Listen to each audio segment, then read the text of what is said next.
This is video on kinetics of particles. This is the first video and we are going to talk about some basics.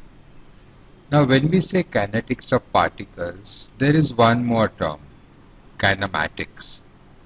Now we have to know the difference between these two. Now see, in kinematics we relate velocity, acceleration, distance traveled and time with each other without bothering about the forces which have caused this motion. Whereas in kinetics, the force responsible for motion is taken into account in the analysis. Here, we will be relating force to acceleration, velocity, distance traveled and time. So that's the difference. That's the difference. We have to note that. And here we are going to deal with kinetics. Now when we say particle, what we are going to do is treat any body as a particle. Means rotation about own center of gravity is neglected. Thus, only sigma fx and sigma fy, that is x direction, y direction forces will be involved in calculation. No moment or no rotation will be involved. And therefore, in all the problems, dimension of the body will not be mentioned, or even if they are mentioned and if it is a particle, they are to be neglected. And the body will be treated just as a point. Even though practically we are dealing with objects like cars, airplanes, elevators and blocks, etc. So these few things have to be there. We should be aware of these few terms. Now, fundamental equation dealing with this aspect is Newton's second law, which says force is equal to mass into acceleration. This is very profound law and everyone has heard it in one form or the other.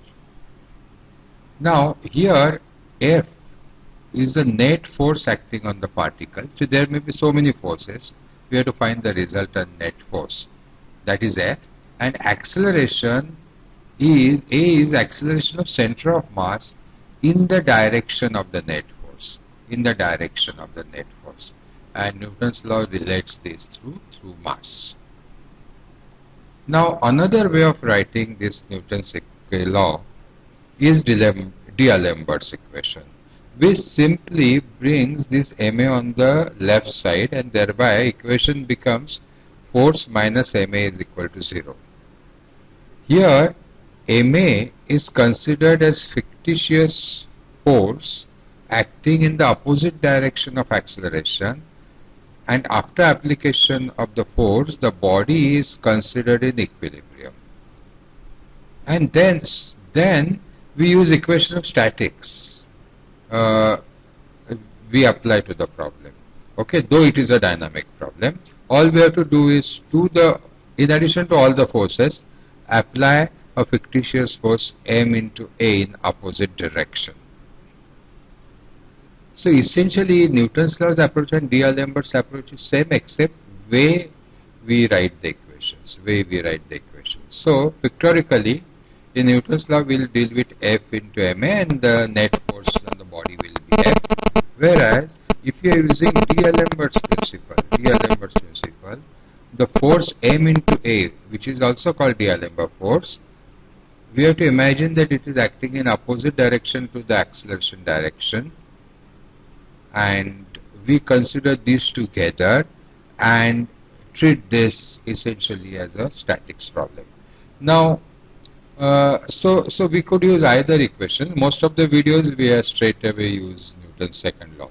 So some videos will follow where we'll solve a lot of problems, and all the problems will use only one equation, that is F is equal to mass into acceleration, the Newton's second law.